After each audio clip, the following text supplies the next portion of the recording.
আমার কিন্তু অনেক জেলাসি হয়। কেন হয়, কী কারণে হয় সেটাই শেয়ার করব। আর শুক্রবারের দিনটাই অনেক মজার যায়। Please like. Hello everyone, this is Fatema, welcome Fatema blogs.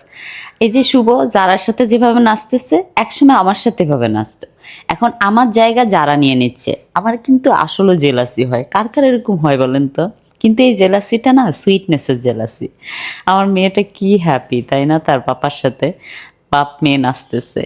আর এই দেখো দুষ্টু বুড়ো সায়ান আমাকে দৌড়াচ্ছে। কেন যে দৌড়াচ্ছে, কারণ আমি হলো তার থেকে একটা খেলনা নিয়ে নিয়েছিলাম। খেলনা না, ঠিক বাসার একটা কোকারিস, যেটা সে ভাঙার ট্রাই করছিল, আমি তাকে দেই নাই, সেই জন্য সে আমার থেকে নিয়ে সে হলো চলে গেল। তার এখানে খেলনা পেয়েছে, সে খেলনাতে চলে গেল। আবার দেখো তার খেলনা পেলেই হয়েছে। তারপর হলো সে খেলনা ফালিয়ে দিচ্ছে, বাসার কোকারিস ফালিয়ে দিচ্ছে, আর যারা বুড়ি গুছাচ্ছে। যারার এই জিনিসগুলো আলহামদুলিল্লাহ আমার খুব ভালো লাগে।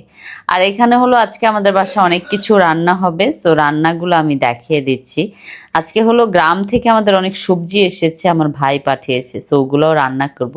গরু মাংস রান্না করব, তারপর হলো সবজি রান্না করব অনেক আইটেমের। তো এই যে এগুলো সব রেডি করে হলো আমি রান্নাঘরে চলে আসলাম। আর রান্নাঘরে না আমার সবসময় রান্না করতে ভালো লাগে। রান্না কেন জানি আমার মনে হয় রান্না একটা আর্ট। তোমার রান্না হলো ডিপেন্ড করে তোমার মুডের উপরে। অনেক সময় আমার রান্না ভালো হয়, অনেক সময় ভালো হয় না। কারণ হলো আমি যখন মন খারাপ থাকে তখন আমার রান্না ভালো হয় না। আমার যখন মন ভালো থাকে তখন আমি অনেক প্যাশন দিয়ে কাজ করি, তখন আমার রান্না খুব ভালো হয়। তো এই যে রান্না করার পরে হলো টেবিলে খাবার সার্ভ করলাম।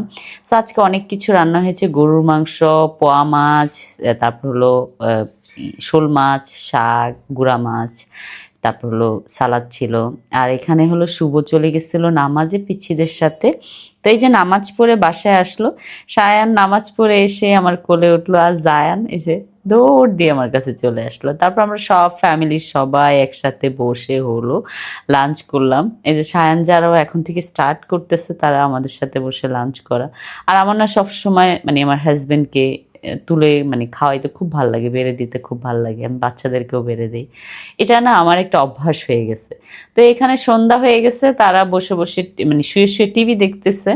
তা আমি বললাম শোভা চলো না, আমার সাথে একটু কাজ আছে, বাইরে যাবা? পরে বললো যে না তুমি যাও, আমি হলো বাচ্চাদের সাথে টাইম কাটাই। তা আমার কিছু জিনিস কেনার ছিল, আমি চলে আসলাম বনানীতে। বনানীতে এখানে হলো তোমার সোল মার্ট বলে এটা। এখান থেকে আমি সবসময় শ্যাম্পু নেই, আর আমার কিছু টুকিটাকি জিনিস এখান থেকে যায়, যেমন গ্রিন টি। তারপর হলো আমি যে গ্রিন টিটা খাই, ওই গ্রিন টিটা কিন্তু আমি পাইলাম না, সো আমি খুঁজতেছিলাম আমার গ্রিন টিটা। তো এটা বাংলাদেশি গ্রিন টি, এটা আমার পছন্দ হয় নাই, তো আমি আরও দেখতেছিলাম গ্রিন টি। আবার হলো জায়ানেরও কিছু জিনিস দরকার হয়, যেমন স্কুলে যাওয়ার জন্য কিছু টিফিন দরকার হয়। এই যে মোমোজ, তারপর হলো তোমার চিকেন, আবার হলো তোমার সমোচা, এগুলো নিলাম। নিয়ে হলো আমি চলে গেলাম জায়ানের বার্গারের জন্য চিজ নেওয়ার জন্য। এই যে চিজ নিয়ে নিলাম। তারপর হলো একটা জগ দরকার ছিল বাসায়, এই যে জগটা কিনে ফেললাম। তারপর হলো জায়ানের জন্য স্লাইস হলো বিফ দরকার ছিল, এটাও নিয়ে নিলাম। নিয়ে হলো আমি কাউন্টারে চলে আসলাম। এই যে কাউন্টারে আমার বিল করছে ওরা। তো ওরা আমাকে জিজ্ঞেস করছে যে আপু আপনি কি ব্লগ করছেন? আমি বললাম জি ব্লগ করছি। বলে কি আমাদের ইয়াটার নাম বলে দিয়েন। সো আপনারা যদি এই সোল মাঠে যেতে চান, অবশ্যই প্রেসক্রিপশন পয়েন্টের অপোজিটে যেতে পারেন, খুব ভালো জায়গা। আর ওদের প্রোডাক্ট অনেক ভালো। আমি এটা মানে ওদের থেকে শপিং করা স্টার্ট করেছি যখন আমি কোরিয়ার থেকে আসলাম, তারপরের থেকে তো ওদের শপিং খুবই ভালো। আর জায়ান তো তার জিনিসপত্র পেয়ে এত খুশি, দেখো আমার ছেলে বারবার আমাকে জড়িয়ে ধরছে আর থ্যাংক ইউ মাম্মা বলছে। এই যে বাচ্চাদের এই ছোট ছোট জিনিসগুলো যে আমাকে কি হ্যাপি করে। So thank you so much for watching my video. Bye by.